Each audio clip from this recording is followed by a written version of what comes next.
Yang di-Pertuan Agong Al-Sultan Abdullah Rayatuddin Al-Mustafa Billah Shah and Raja Permaisuri Agong Tengku Haja Azizah Aminah Maimunah Iskandaria have extended Cap Gome greetings to the Chinese community in the country. Their Majesties, in a post on the Istana Negara Facebook, expressed hope that the festival will bring happiness, prosperity and peace to those celebrating. Cap Gome is celebrated on the 15th day of the first month according to the Chinese calendar, an important festival signifying the end of the celebration. Meanwhile, another post on Istana Negara Facebook, Their Majesties also conveyed Thaipusam greetings to Hindus in Malaysia. Prime Minister Dato Sri Anwar Ibrahim wants to meet temple committee representatives in the country involved with the Thaipusam celebrations. He was unable to attend the celebration at Batu Cave despite much anticipation that he would do so. Human Resources Minister V. Sivakumar said he was informed that the Prime Minister was unable to come as he was feeling unwell and went to the hospital for a check-up. Perjumpaan itu adalah sebab oleh kerana beliau tidak dapat datang hari ini, maka beliau akan berjumpa dan akan memberikan amanat beliau lah kepada. Mungkin intipati yang akan dibincangkan. Itu saya kurang pasti. Walau bagaimanapun itu adalah satu tindakan untuk membolehkan beliau berjumpa dengan semua pengurusi dan juga jawatan kuasa sipil dan beliau akan memberitahulah apa hasrat beliau kepada mereka. He said this to the reporters when met after witnessing the celebrations at Batu Caves today. He added the meeting will be held within the next week or two. Earlier, Sivakumar said this year's celebration was extra meaningful and had drawn a large crowd of devotees and tourists alike. He noted that the celebration this year was not confined to Batu Caves but also celebrated by Hindus all over the country such as Pulau Pinang, Perak and Johor. Prime Minister Dato Sri Anwar Ibrahim revealed that he had a health checkup at the National Heart Institute IGN this morning. In a brief Facebook post, he said that after the checkup and the doctor confirming his health was in good condition, he continued with his duties together with his staff. This came after Human Resources Minister V. Sivakumar told reporters at Batu Caves in Kuala Lumpur earlier today that Dato Sri Anwar could not attend the Thaipusam celebrations because he was unwell. The excitement of today's Thaipusam celebration in the country is a reflection of the nature of the Malaysia Madani society, which is open and has respect for one another. Deputy Prime Minister Dato Sri Dr. Ahmad Zahid Hamidi said the occasion is celebrated with joy by millions of Hindus in the country, from those in Georgetown in Pulau Pinang right to those in Batu Caves, Gombak in Selangor. Celebrate the occasion in harmony and moderation, according to him, and comply with the rules set by the authorities to ensure that the festival can be celebrated smoothly. Dato Sri Dr. Ahmad Zahid, who is also Rural and Regional Development Minister, said on behalf of the ministry, he wished the Hindus in the country a happy Thaipusam. Meanwhile, Deputy Prime Minister Dato Sri Fadilah Yusof, who is also Minister of Plantation, Industries and Commodities, also wished happy Thaipusam to Hindus in the country. In a post on Twitter, he hoped that the people would continue to preserve unity, harmony and instill mutual respect, which is the core of the country's prosperity and well-being. Aside from the main festivities in Batu Caves, celebrations elsewhere were also back again on a grand scale with iconic silver chariot processions across the country after 2 years of muted celebrations due to the COVID-19 pandemic. In Johor, Sultan Ibrahim Sultan Iskandar consented to attend a vegetarian luncheon for the state-level Thaipusam festival held at the Arul Migu Sri Balasubramania Temple in Skudai, Johor Bahru. Sultan Ibrahim's arrival at 11 a.m. was greeted by Johor Menteri Besar, Dato' On Hafiz Ghazi, and the chairman of the temple, Dato' S. Balakrishnan. At the ceremony, which was attended by some 10,000 Hindus, Sultan Ibrahim also consented to accept a donation of 5,000 ringgit from the temple for the Tengku Laksamana Johor Cancer Foundation and a souvenir pot made of silver, specially ordered from India. In Pulau Pinang, thousands garbed in bright orange yellow symbolizing purity began to flood Jalan Kebun Bunga in Georgetown as early as 4 a.m. before it drifted 2 kilometers to the Tanir Malai Sri Balatan Dayutapani Temple. State Police Chief Datuk Muhammad Suhaili Muhammad Zain said, as close to midday, more than 500,000 visitors attended this Thaipusam celebration since yesterday, which went smoothly without any incident.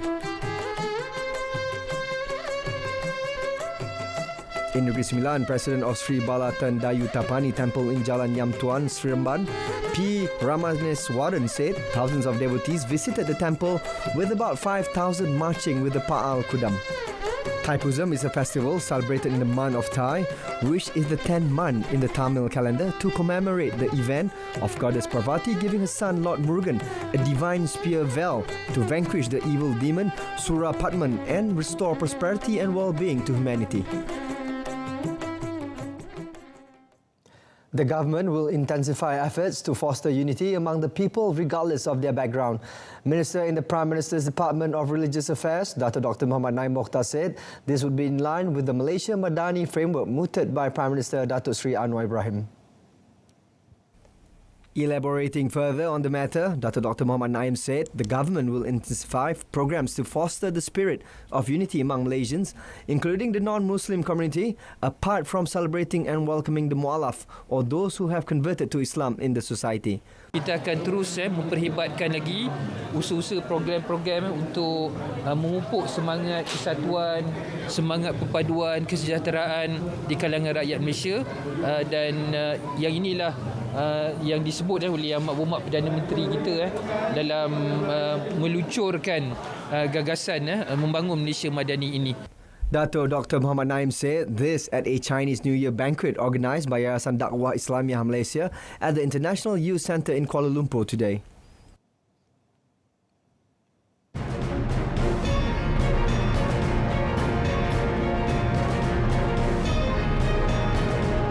Still ahead, Malaysia confident of avoiding recession despite global headwinds.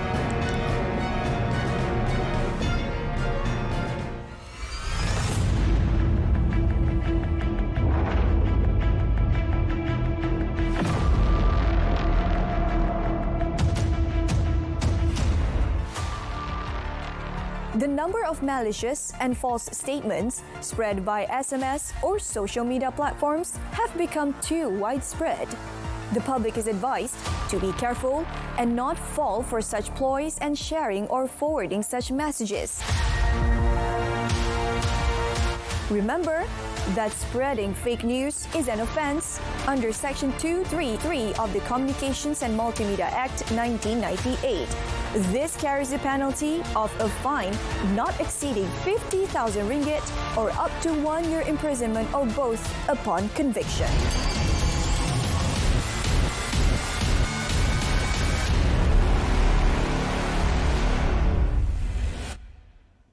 The fixed internet broadband unity package rate announced by the government only serves as a baseline for the telecommunication companies in providing services to their customers. Communication and Digital Minister Fahmi Fazil said his ministry always welcomed telecommunication companies to offer better internet services at lower rates as appropriate. He said that currently the package, which is in line with the concept of Malaysia Madani, is targeted to help the B40 group, but telecommunication companies can also offer the facilities to lower the M40 group if there is a need.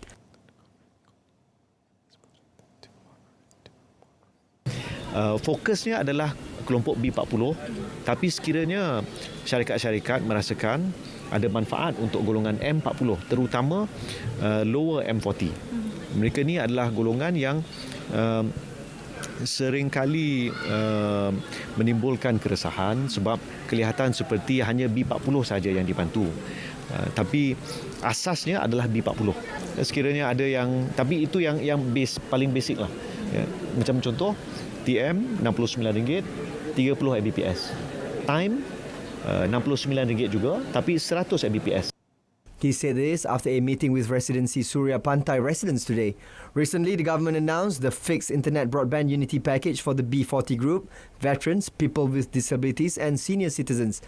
Packages proposed included RM69 a month as the baseline for fixed broadband and RM5 a month for prepaid mobile internet.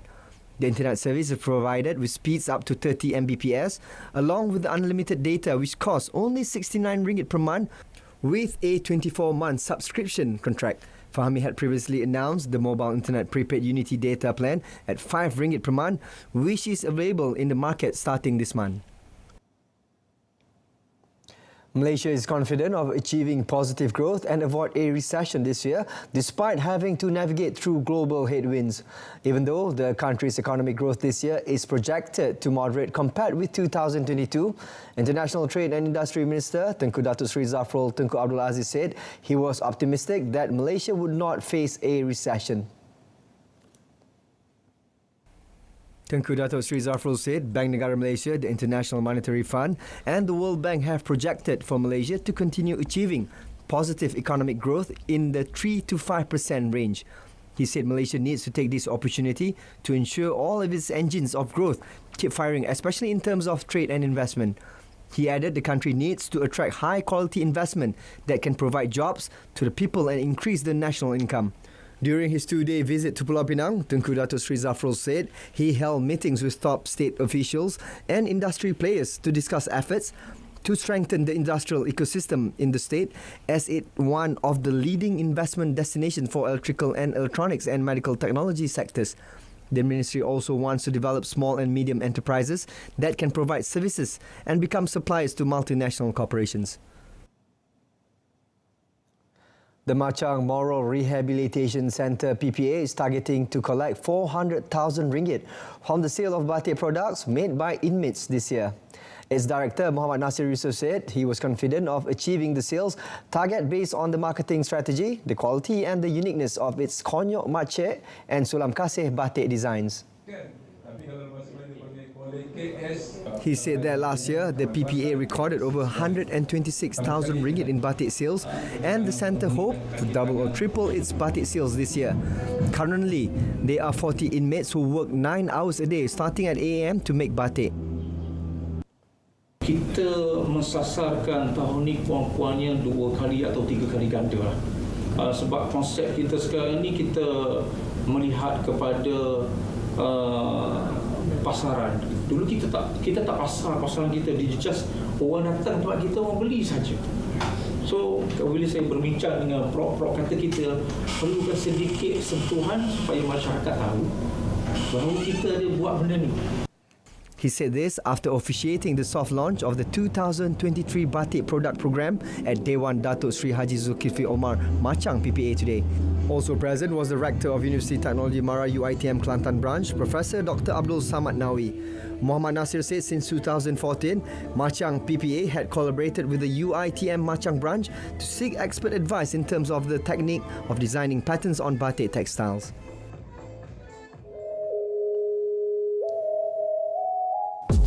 Why do we tell you stories? Relevant, New, efficient, accurate. reliable. We bring you extraordinary stories from around the world, from politicians, bankers, and even your favorite celebrities. This and many more on RTM's English News.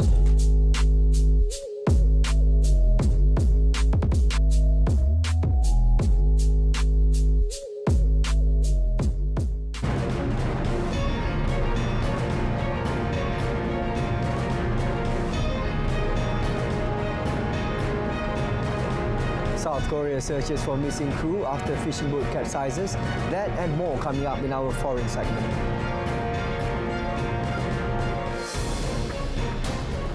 The Joe Biden administration lauded the Pentagon for shooting down an alleged Chinese spy balloon off the US Atlantic coast on Saturday, but China angrily voiced its strong dissatisfaction at the move and said it may make necessary responses. The craft spent several days flying over North America before it was targeted off the coast of the southeastern state of South Carolina with a missile fired from an F-22 plane falling into relatively shallow water just 14 meters deep. U.S. Secretary of Defense Lloyd Austin called the operation a deliberate and lawful action that came in response to China's violation of American sovereignty. But China's Ministry of Foreign Affairs blasted the U.S. action in a statement this morning, saying the downing of the civilian aircraft was clearly overreacting and seriously violating international practice. The ministry said China will resolutely safeguard the rights and interests of relevant enterprises and reserve the right to make further necessary responses. The controversy erupted Thursday when American officials said they were tracking a large Chinese surveillance balloon in U.S. skies. After initial hesitation, Beijing admitted ownership of the airship but said it was a civilian weather balloon that had been blown off course and that it regrets the episode. At least 9 people were missing after a fishing boat capsized off the southwest coast of South Korea, with the country's president urging stepped-up search and rescue efforts.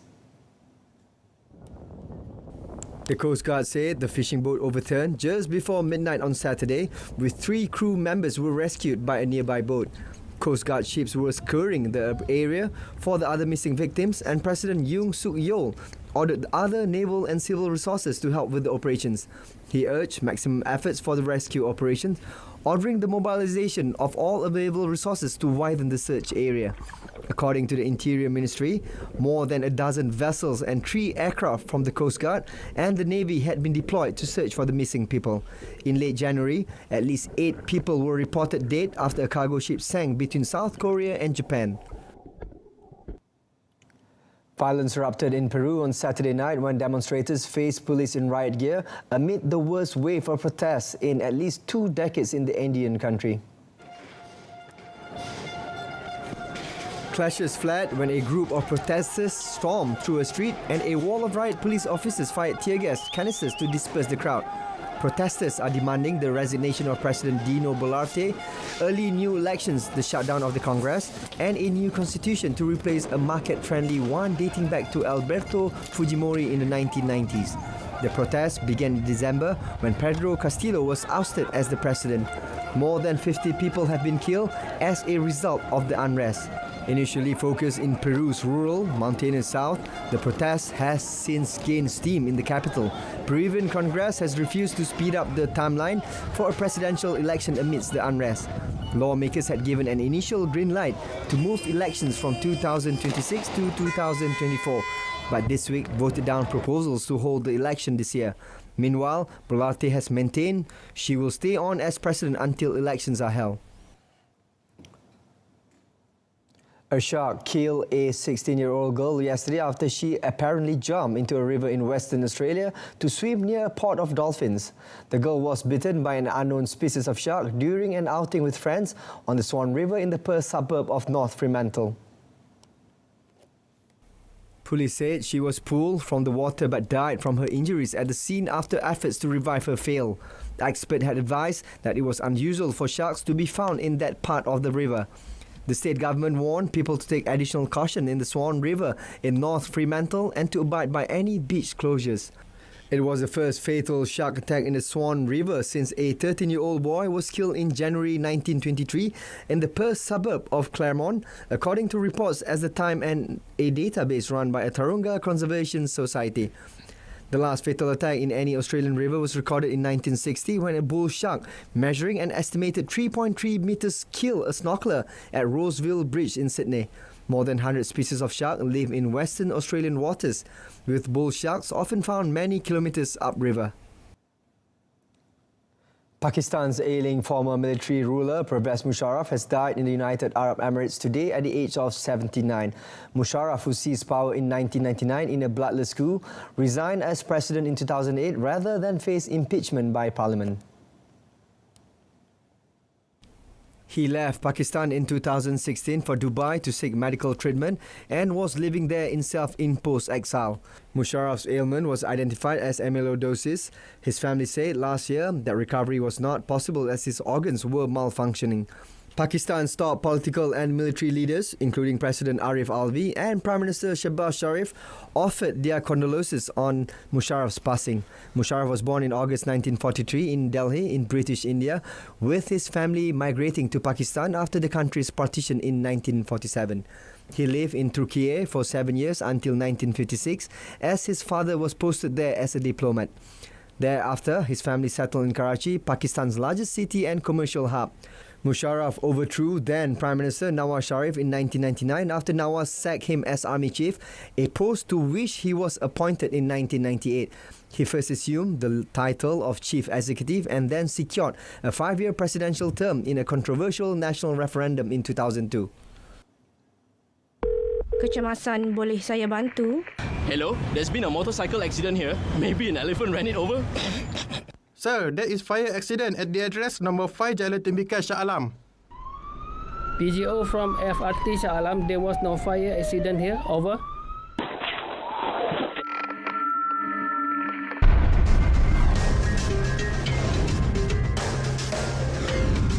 MERS 999. Use it wisely.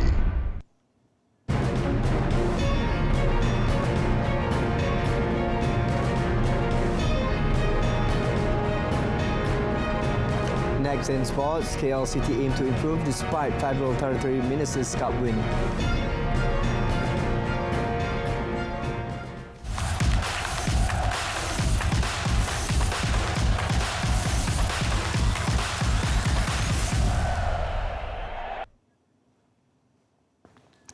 The Asia Rugby Grand League (ARGL) is set to launch in 2024, with Malaysia expected to become one of the competing teams.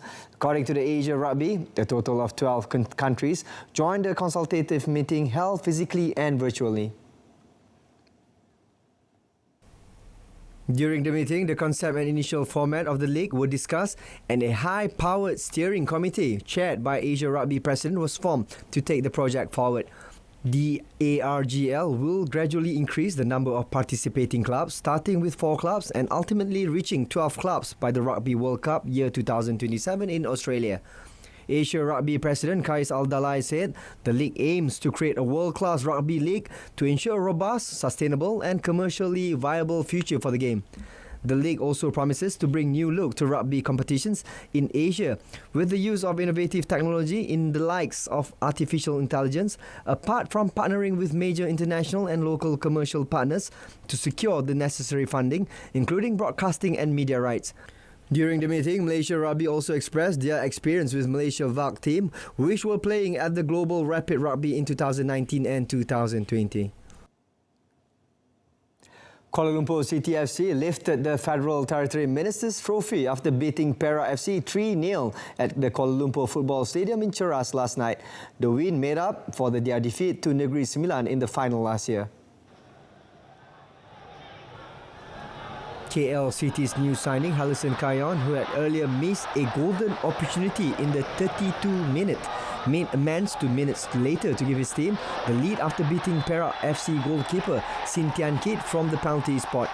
Referee Muhammad Khairul Shahmi Ahmad Khalidi awarded the penalty after Perak defender Muhammad Hafizal Muhammad Alias had impeded KL City's Romel Morales.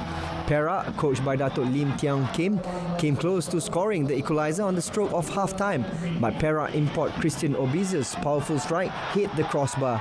KL City kicked off the second half on a positive note, and coach Boyan Hodak's boys added the second goal through skipper Paulo Jose in the 53rd minute, while another import player, Giancarlo Galifuco, sealed the victory in the 74th minute after hitting in a corner kick. It was the second time KL City have won the trophy since the tournament was introduced in 2021. After winning the inaugural tournament in 2021, KL City lost to Negeri Sembilan last year. The tournament served as a warm-up for the M League that starts on 25th February, and KL City will be facing Penang FC India opening match, while Perak FC face Kedah Darul Aman FC. Commenting on the game, KL City FC head coach Boyan Hodak said the result looked good for his team because they did not concede.